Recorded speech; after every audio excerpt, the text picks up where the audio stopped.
Aujourd'hui, on va se retrouver pour une nouvelle vidéo. Aujourd'hui, dans cette vidéo, on va parler donc du serpent gobert d'œuf, donc le Dasypeltis ganzi. Il y a une semaine pile, je vous ai présenté donc dans un unboxing que j'ai reçu avec de la ferme tropicale, du moins que j'ai été chercher en boutique, mon premier individu, donc le Dasypeltis ganzi.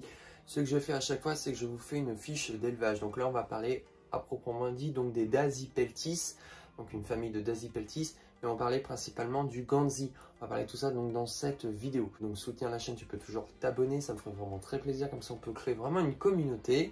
On en a plutôt pas mal en ce moment. Tu peux toujours laisser un petit pouce bleu, laisser un petit commentaire.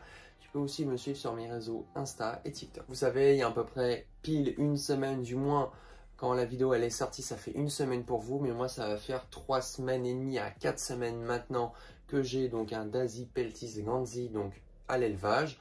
Je suis très, mais alors vraiment très content, très fan. Je suis vraiment en admiration envers ces genres d'espèces-là. Tout ce qui est au niveau, le genre donc des Dasypeltis. Voilà, donc il n'y a pas que le Dasypeltis ganzi, bien sûr. Le fameux serpent gobert d'œuf, donc on va le présenter donc dans cette vidéo. Dasypeltis ganzi, c'est un serpent qui est le plus célèbre, donc le serpent gobert d'œuf. On va retrouver différentes localités. Dasypeltis ganzi, il y a le Dasypeltis fasciata, Dasypeltis confusa, il y a le Dasypeltis atra. Voilà, il y a 4 localités que j'ai trouvées, à moins qu'il y en ait peut-être d'autres, par mon erreur, peut-être, sûrement, mais j'en ai trouvé que 4 localités. Il faut savoir que ce genre de Dasypeltis ganzi était très regroupé, on n'appelait que le Dasypeltis scabra.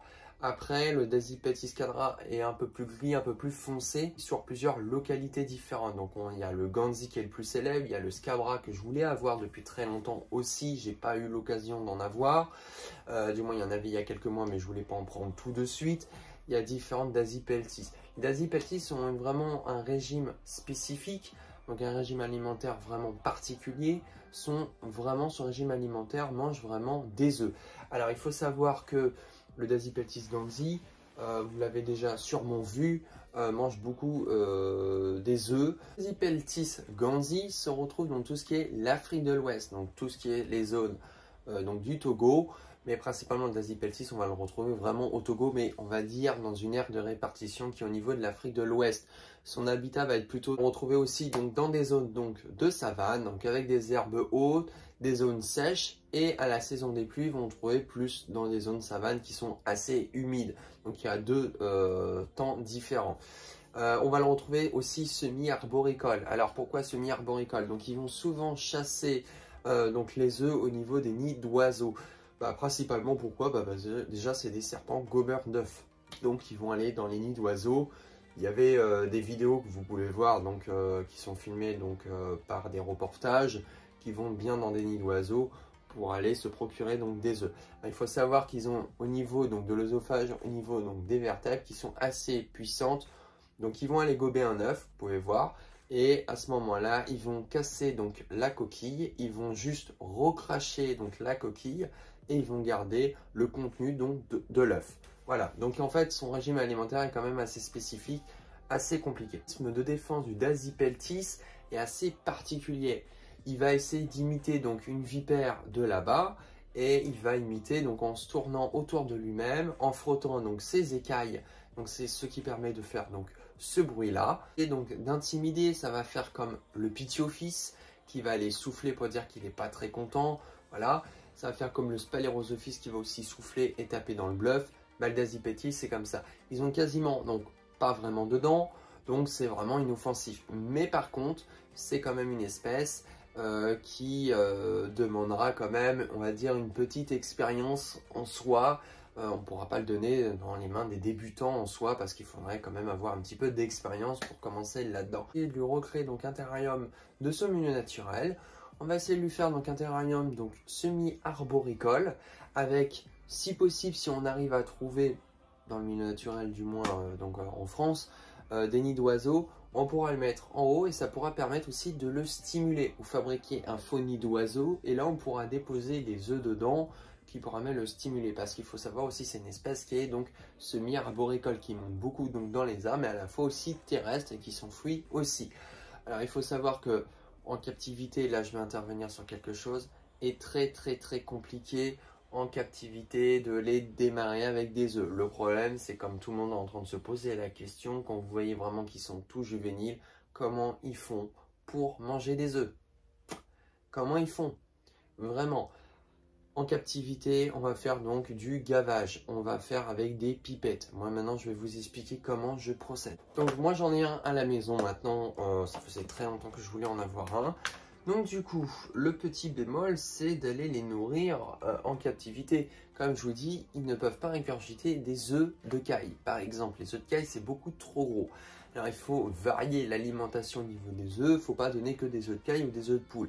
On va essayer de varier si on peut trouver des éleveurs au niveau des œufs de perruche, des œufs d'autres oiseaux. Il faut essayer de trouver, varier l'alimentation. Ce que je vais essayer de faire pour après, pour le moment, je vous avoue, je suis obligé de faire donc du gavage. Alors le gavage, ça consiste à quoi? Vous prenez une pipette. Je ne vais pas vous montrer en vidéo, je ne préfère pas vous le montrer parce qu'il y aura toujours des personnes au cas où qui vont le faire et qui vont dire ouais mais c'est par rapport à lui, nanani, nanana, ou c'est pas comme ci, c'est pas comme ça. Il mange très bien comme ça, il n'y a eu aucun souci à la maison, il commence à prendre un petit peu de poids, il commence un petit peu à s'élargir, je suis très content. Mais il faut quand même avoir un petit peu d'expérience, c'est pas avec des gens au niveau des débutants. Je vous avais dit la dernière fois, donc il se retrouve donc en rack ici, donc lui il s'enfuit beaucoup. Donc là, il a été gavé il y a quelques jours, donc je le nourris avec une fréquence un peu plus régulière. Voilà, donc du Daisy Peltis Ganzi. Donc je suis très content d'avoir ce petit loulou. Donc il est tout petit. Il a un petit défaut, donc en fait j'ai bien vu au niveau de la colonne quand je l'ai mis donc à plat. Il est vraiment aplati sur un côté, donc il peut pas vraiment faire son petit mécanisme de défense. Donc pour lui je suis obligé de le faire donc à la pipette. Voilà, mais sinon ça se passe plutôt très bien.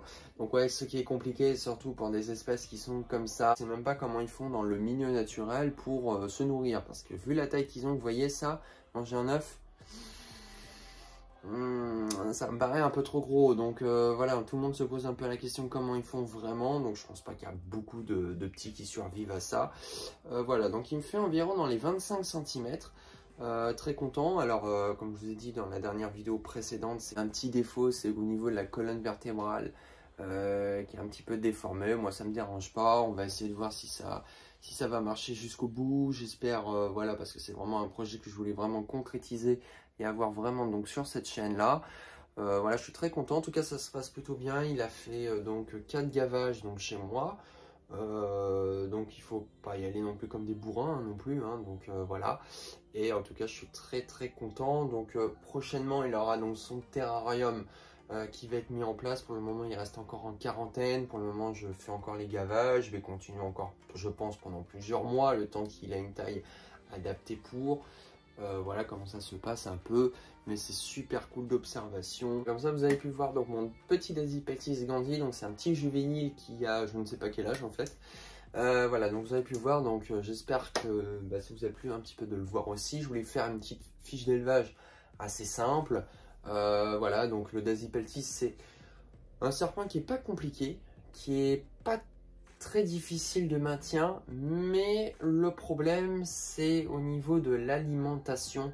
On peut pas le donner dans les mains de tout le monde. Le souci c'est qu'il faut quand même avoir une petite expérience, pas faire des conneries. Par exemple quand on fait du gavage, c'est quand même assez chiant parce que le problème, tu veux pas leur faire mal avec la mâchoire, tout ça, il faut leur ouvrir et mettre le truc. Donc voilà, je passe les détails, mais c'est vrai que je passe une demi-heure avec lui parce que des fois il a pas envie et voilà, donc ça c'est compliqué. Il faut savoir que moi je le nourris, donc pour le moment, je dis bien pour le moment parce que là pour le moment j'ai pas encore trouvé au jour que je vous parle d'éleveur, donc tout ce qui est d'oiseaux. Pour le moment je le nourris donc avec des œufs de caille et des œufs de poule, donc je varie, voilà, je ne donne pas toutes les semaines la même chose, je varie un petit peu. Sinon ça se passe très bien comme ça, je suis très content d'en avoir un donc à l'élevage. On fera des vidéos avec lui sur son nouveau setup. J'espère que la vidéo t'aura plu. Et puis si la vidéo t'aura plu, tu peux toujours laisser un petit pouce bleu, c'est la seule façon de me soutenir. Et moi je te dis à la fois prochaine. Allez, salut!